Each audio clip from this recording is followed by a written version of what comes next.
Hey YouTube, welcome to the video. Today, you are going to be watching the VOD of Dagon. Dagon is a visual novel with no real actions taken by the player. However, it is really interesting to watch, and it is based on H.P. Lovecraft's novel, Dagon. I really enjoyed playing this game and just getting to learn a little bit more about H.P. Lovecraft and one of the stories that he had written. I've read some of his stories in the past, but Dagon was not one of them, so it was really interesting to get a unique perspective of it. It is a true adaptation of the novel, so it is really good watch. And it's free on Steam, so if you decide you want to play it yourself or go back through and unlock some of the trivia, because I did not get all of the trivia in this VOD. However, I did go back later and get the rest of the trivia that I had missed. So if you want to find it for yourself, go get the game. It's free. Other than that, enjoy watching me play through it and my commentary. Let's get started. Dagon is a faithful, interactive adaptation of H.P. Lovecraft's work focused on story and atmosphere. You will not find difficult choices, action sequences, or inventory management here, and movement is limited to progressing through locations along with the plot. Okay. I am writing this under an appreciable mental strain, since by tonight I shall be no more. Oh. Okay, during the game you will encounter interactive elements. Some of them will allow you to continue your journey, others reveal interesting facts about the original short story, its historical background, and the author. Got it. Okay.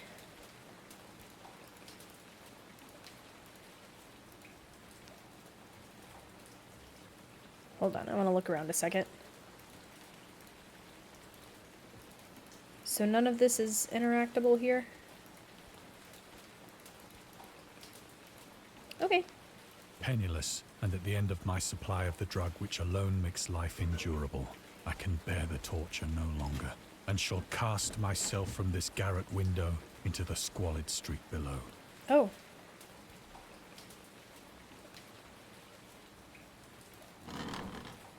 Do not think from my slavery to morphine that I am a weakling or a degenerate.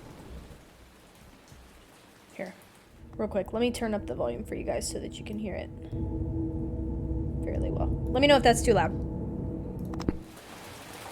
When you have read these hastily scrawled pages, you may guess, though never fully realize, why it is that I must have forgetfulness or death.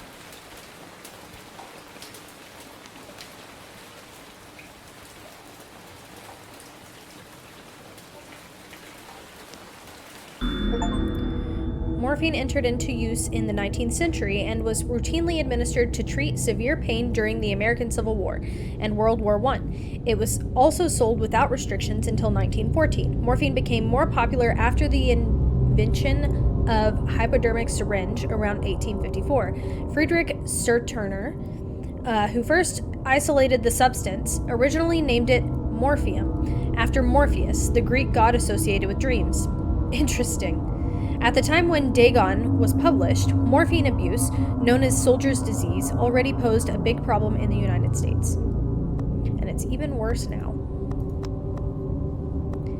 You can read the Discover Trivia immediately or go back to them later in the main menu. Turn off displaying trivia if no. Yeah, I like to show trivia. I think that's cool. Maybe we'll learn something today.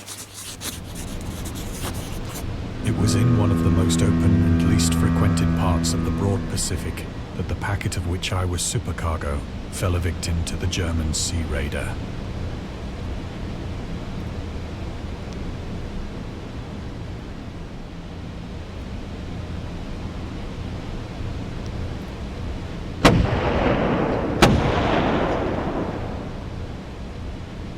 The Great War was then at its very beginning, and the ocean forces of the Hun had not completely sunk to their later degradation.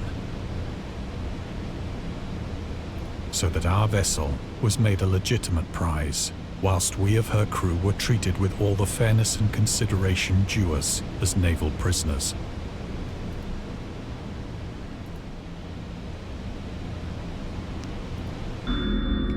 The Huns were Central Asian nomads who established a dominion in Europe and invaded the Roman Empire in the 5th century AD. They were known as brutal, deadly warriors and masters of quick raids who also developed powerful composite bows, lassos, and early siege weapons. During World War I, the British used the word Hun as a synonym for Germans in order to emphasize their brutality. However, the term originated when the German Emperor Wilhelm II gave a speech to his troops on 27th July 1900 before they embarked to China.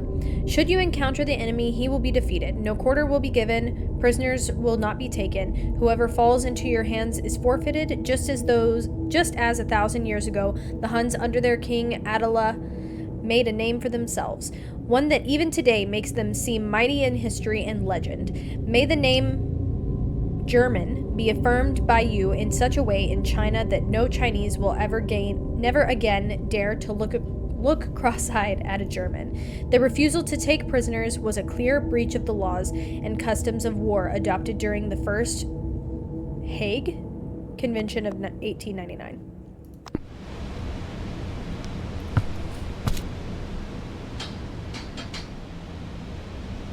So liberal, indeed, was the discipline of our captors that 5 days after we were taken, I managed to escape alone in a small boat with water and provisions for a good length of time.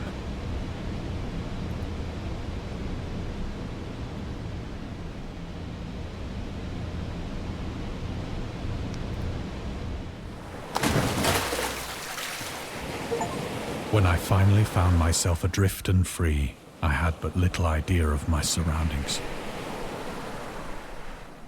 That is terrifying. I could not imagine being lost Never at a sea. competent navigator, I could only guess vaguely by the sun and stars that I was somewhat south of the equator. It's more than what I would have had. Oh, do you hear that? Of the longitude, I knew nothing, and no island or coastline was in sight.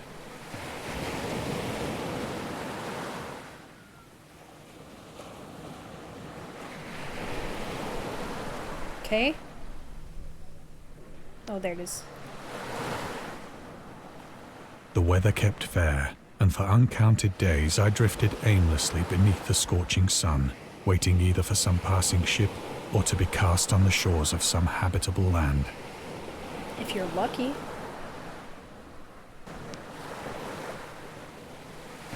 But neither ship nor land appeared, and I began to despair in my solitude upon the heaving vastness of unbroken blue.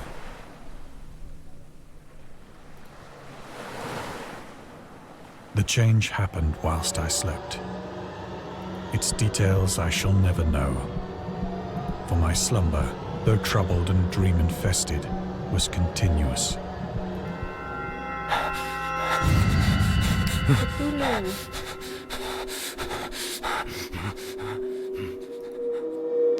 When at last I awoke, it was to discover myself half sucked into a slimy expanse of hellish black mire, which extended about me in monotonous undulations as far as I could see, and in which my boat lay grounded some distance away.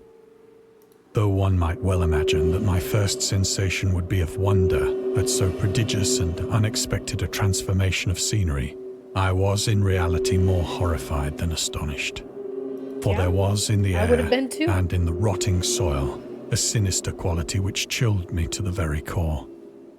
The region was putrid with the carcasses of decaying fish and of other less describable things which I saw protruding from the nasty mud of the unending plain.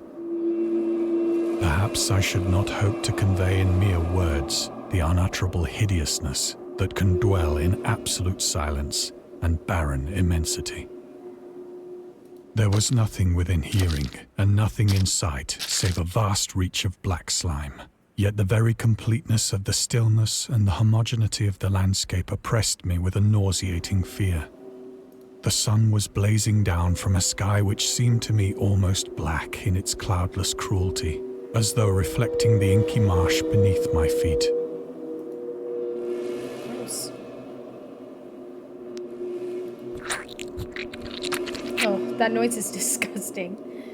As I crawled into the stranded boat, I realized that only one theory could explain my position. Through some unprecedented volcanic upheaval, a portion of the ocean floor must have been thrown to the surface, exposing regions for which innumerable millions of years had lain hidden under unfathomable watery depths. So great was the extent of the new land which had risen beneath me that I could not detect the faintest noise of the surging ocean, straining my ears as I might. Nor were there any seafowl to prey upon the dead things. There's a fish. Okay. For several hours I sat thinking or brooding in the boat, which lay upon its side and afforded a slight shade as the sun moved across the heavens. As the day progressed, What would you guys the do if ground this lost happened to some you? of its stickiness You were and just at seemed sea likely to and dry suddenly washed sufficiently up for on traveling purposes in a whatever short this time. is.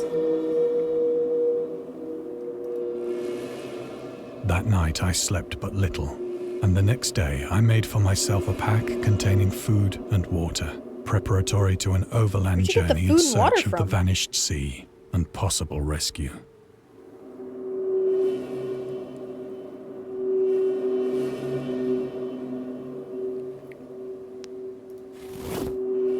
On the third morning, I found the soil dry enough to walk upon with ease. It doesn't look very dry, The my odor guy. of the fish was maddening, but I was too much concerned with graver things to mind so slight an evil, and set out boldly for an unknown goal.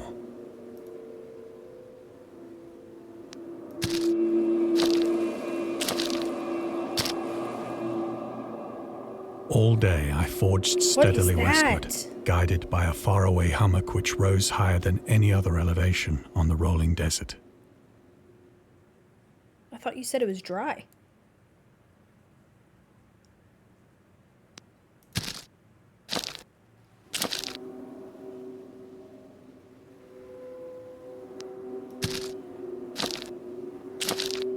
Giant crab legs. That night, I encamped, and on the following day still traveled toward the hummock. I don't know about you though guys, that but I wouldn't object be seemed stopping right scarcely here to nearer set up than camp. when I had first espied it.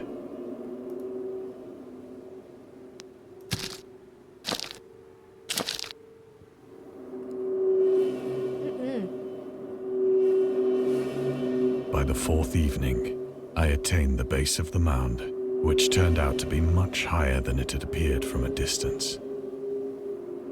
An intervening Obviously. valley setting it out in sharper relief from the general surface.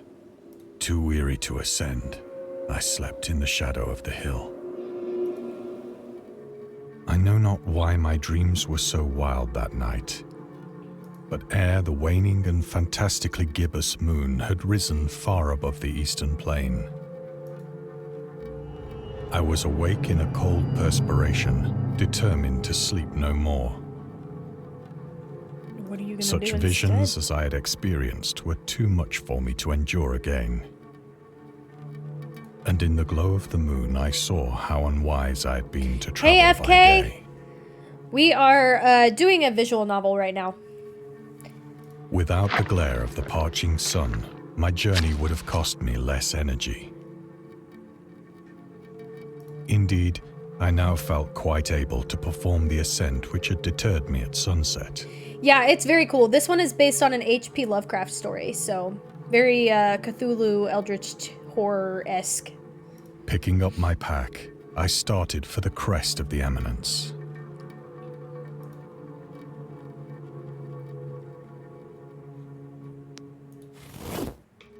I have said that the unbroken monotony of the rolling plain was a source of vague horror to me. But I think my horror was greater when I gained the summit of the mound and looked down the other side into an immeasurable pit or canyon, whose black recesses the moon had not yet soared high enough to illumine. I felt myself on the edge of the world, peering over the rim into a fathomless chaos of eternal night. I dare you to jump. Through my terror ran curious reminiscences of Paradise Lost, and of Satan's hideous climb through the unfashioned realms of darkness. As the moon climbed higher in the sky, I began to see that the slopes of the valley were not quite so perpendicular as I had imagined. Ledges and outcroppings of rock afforded fairly easy that actually makes my footholds palms for a a little sweaty. descent. Whilst after a drop of only a few hundred feet, the declivity became Only a very few hundred gradual.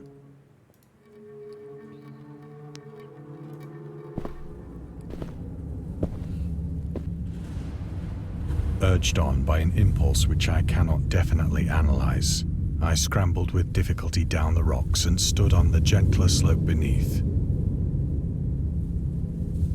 gazing into the Stygian deeps, where no light had yet penetrated.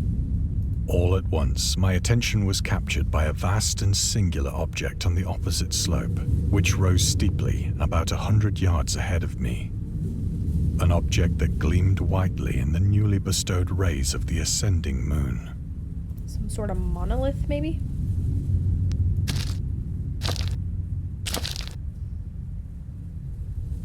That it was merely a gigantic piece of stone, I soon assured myself. But I was conscious of a Shapes and distinct colors, impression indeed. that its contour and position were not altogether the work of nature. A closer scrutiny filled me with sensations I cannot express. For despite its enormous magnitude and its position in an abyss which had yawned at the bottom of the sea since the world was young, I perceived beyond a doubt that the strange object was a well-shaped monolith, Look, I knew something. whose massive bulk had known the workmanship and perhaps the worship of living and thinking creatures. Dazed and frightened, yet not without a certain thrill of the scientist's or archaeologist's delight, Oops, sorry, I didn't mean to cut him off. He examines it more closely.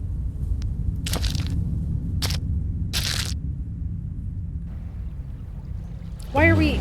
Don't get in that water, that's gross. Shone weirdly and vividly above the towering steeps that hemmed in the chasm, and revealed the fact that a far-flung body of water flowed at the bottom, winding out of sight in both directions, I don't like the and images almost starting to lapping appear my on that feet as I stood on the monolith. slope. Absolutely not! Swimming is a bad idea right now.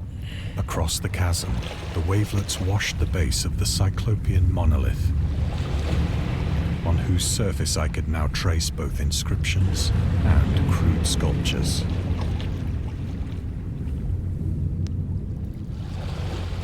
The writing was in a system of hieroglyphics unknown to me and unlike anything I'd ever seen in books, consisting for the most part of conventionalized aquatic symbols such as fishes, eels, octopi, crustaceans, Fishes mollusks, is a weird word. whales, I know and it's the like. right word, but it's a weird word.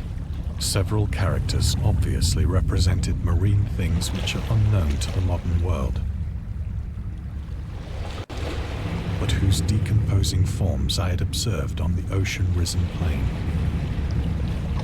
It was the pictorial carving, however, that did most to hold me spellbound. Rob and I were talking yesterday about the space and how terrifying space is, and he said the space is more terrifying than the ocean, which I do agree with, but not by much. The ocean is a terrifying place, in my opinion. I mean, only like, what, 10% of the ocean has ever been discovered or something like that? No, thank you. Dagon contains many themes and storytelling methods that Lovecraft developed in his later works, such as telling the story through carvings at the Mountains of the Madness and the Nameless City, journals and characters' notes, The Shadow Out of Time, and The Haunter of the Dark, islands emerging from the ocean, The Call of Cthulhu, or fictional beings and deities based on real events and mythologies, Mi-Go, in The Whisper in Darkness. It's also considered the origin of the popular Cthulhu mythos. Some of Lovecraft's other stories also conclude in a manner similar to Dagon, but let's skip the details in order not to spoil the ending. You think the ocean's well, that makes sense for you, astronaut FK. Plainly visible across the intervening water on account of their enormous size were an array of bas-reliefs whose subjects would have excited the envy of a doré. I think that these things I were don't know. supposed to depict Actually, men, At least, a Now that I think certain about it, I sort think of I'm men. more inclined to agree that the ocean is scarier.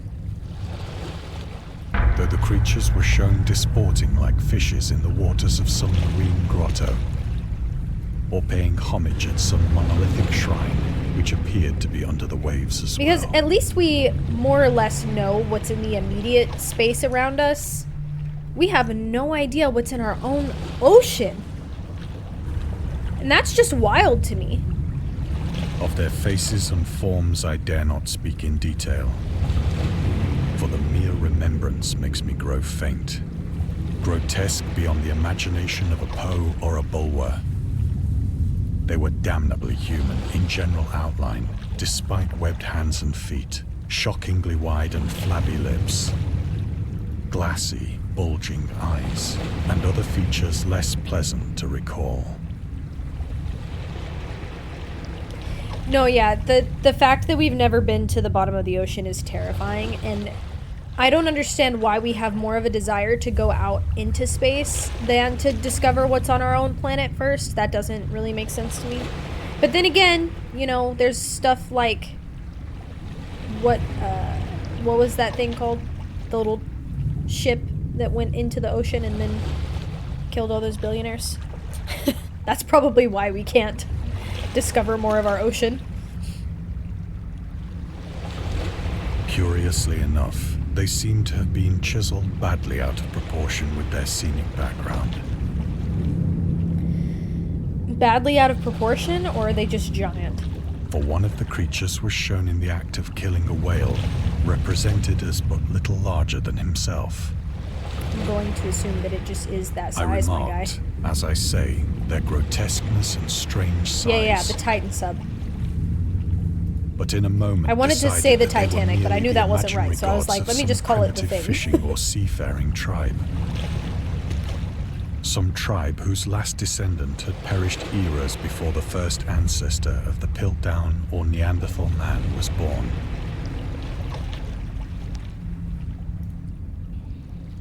Awestruck at this unexpected glimpse into a past beyond the conception of the most daring anthropologist, I stood musing whilst the moon cast queer reflections on the silent channel before me.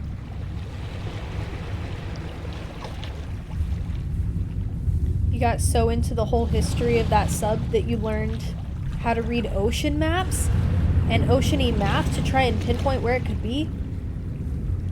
That's crazy! Oh my god!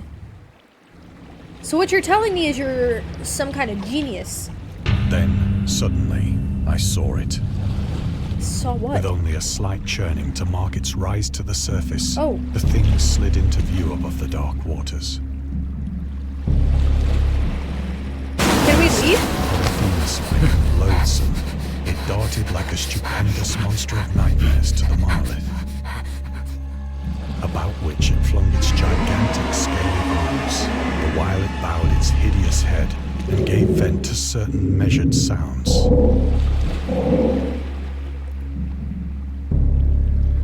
I think I went mad then. Yeah, I probably would too. Of my frantic ascent of the sloping cliff, and of my delirious journey back to the stranded boat, I remember little.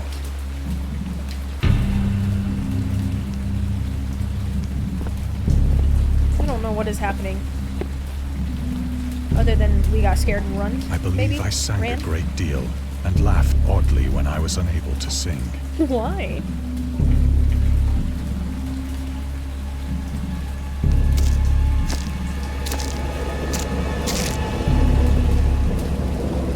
I have indistinct recollections of a great storm. Nah, I'm gonna go with after I genius. reached the boat. Because there's some people that study that stuff for years and still weren't able to pinpoint exactly where the ship was. So I'm gonna go with you're a genius. Sorry. At any rate, I know that I heard pearls of thunder and other tones which nature utters only in her wildest moods.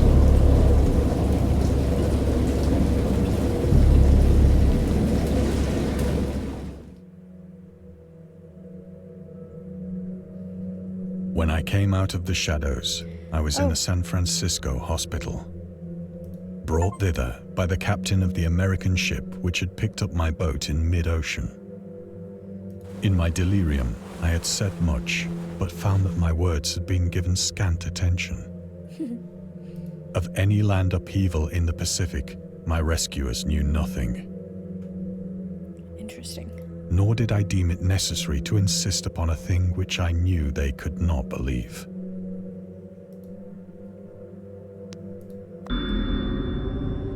Lovecraft was a prominent figure in the world of amateur journalism. In 1915, he started publishing his own journal called The Conservative, which included political and social commentary, poetry, short stories, and literary criticisms written by him and other authors. Howard was a skilled wordsmith. I think Howard is his first name. But he also took criticisms to heart, which resulted in his decision to step away from writing poetry and concentrate on weird fiction again, for the first time since his teenage years.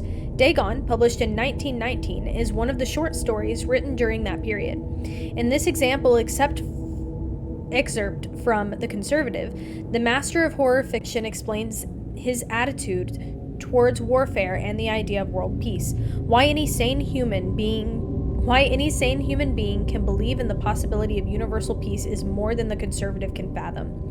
Should the entire civilized world agree simultaneously to disarm one or more nations, would undoubtedly retain secret armaments and at the proper time take advantage of their more altruistic and less astute contemporaries in a wild career of conquest against unarmed victims. No country is or ever can be above warfare until the basic impulses of the human animal shall have miraculously changed. That's... Ooh. While this was written in 1919, it seems very relevant to today.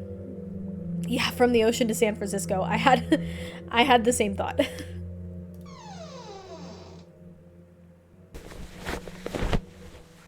Once I sought out a celebrated ethnologist and amused him with peculiar questions regarding the ancient Philistine legend of Dagon, the fish god.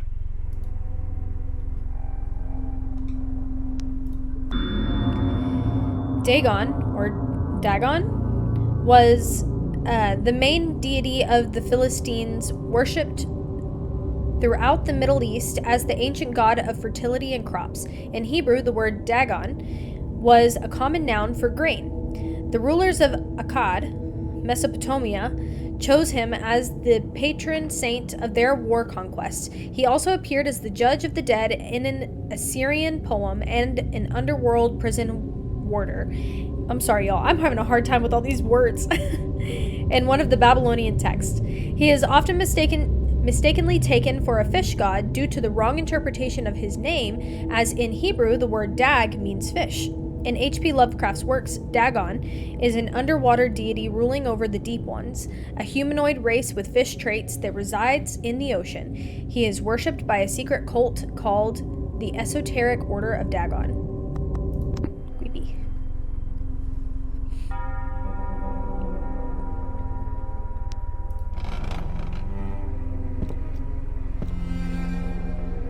But soon perceiving that he was hopelessly conventional, I did There's not an press my Necronomicon, inquiries. and it is the only title of any of those books I can read. Yep.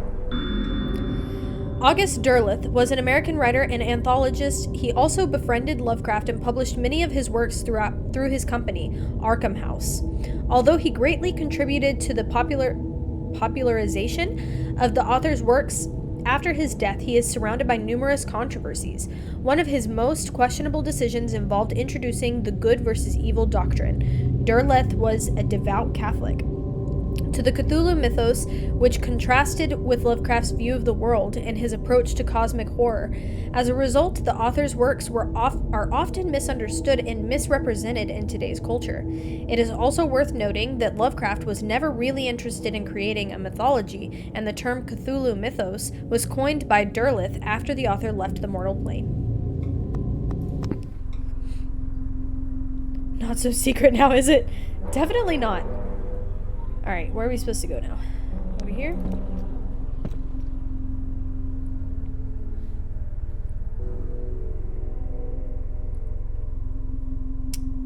Okay.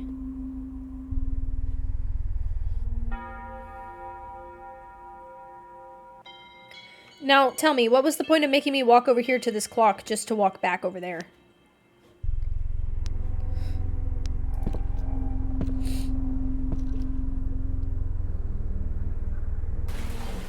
It is at night, we're back in our especially room. when the moon is gibbous and waning, that I see the thing. Yeah. Gotta know what time I it is. tried morphine, but the drug has given only transient surcease and has drawn me into its clutches as a hopeless slave. So now I am to end it all, having written a full account for the information or the contemptuous amusement of my fellow men. Do I have to? Lovecraft hated tobacco, even though he used to smoke when he was 12 in order to look and feel like an adult. In his correspondence with friend Reinhard Kleiner, he claims that he quit as soon as he started wearing long pants. He also had a very strong opinion about alcohol, as evidenced by his letter to Zelia Brown, dated 13th February 1928. As for the matter of drinking, I have never tasted intoxicating liquor and never intend to, having a strong aesthetic disgust at anything which blunts or coarsens the delicate natural equipoise of the evolved human intellect and imagination. Drinking excited my personal repugnance, hence I don't drink. Let the herd do what they will. I am rather in favor of prohibition, the prohibition of any one antisocial force as well as of any other. And then there's the source for the writing. Interesting. I personally do not smoke like cigarettes or anything like that, but my husband and I go to Ren fairs pretty frequently, and when we go to the Ren fairs, we smoke a tobacco pipe. But it's like real tobacco. It's not anything that has been like super processed or has any preservatives in it or stuff like that. And I gotta say, personally, I do enjoy it. But I like the flavored stuff. I don't like just plain tobacco. I do not condone smoking of any kind. I ask myself if it could not all have been a pure phantasm, a mere freak of fever, as I lay sun-stricken and raving in the open boat after my escape from the German man-of-war. This I ask myself, but ever does there come before me a hideously vivid vision in reply.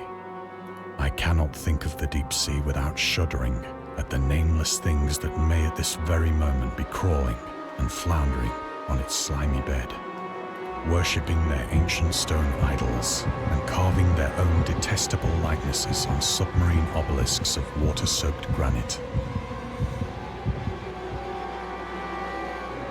I dream of a day when they may rise above the billows to drag down into their reeking talons the remnants of puny, war-exhausted mankind. Of a day when the land shall sink and the dark ocean shall ascend amidst universal pandemonium. Very terrifying.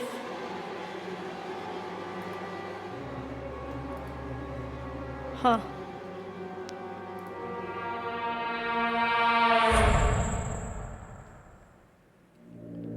The end is near. You keep saying that.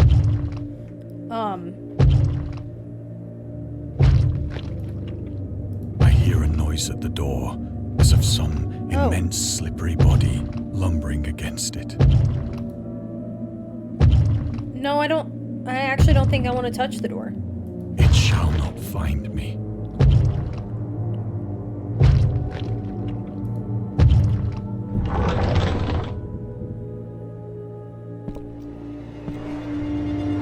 God, that hand!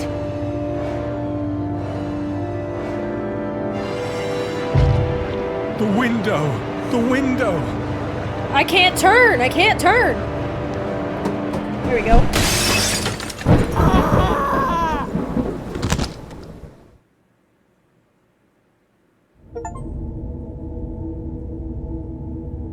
Okay. Well, that was Dagon.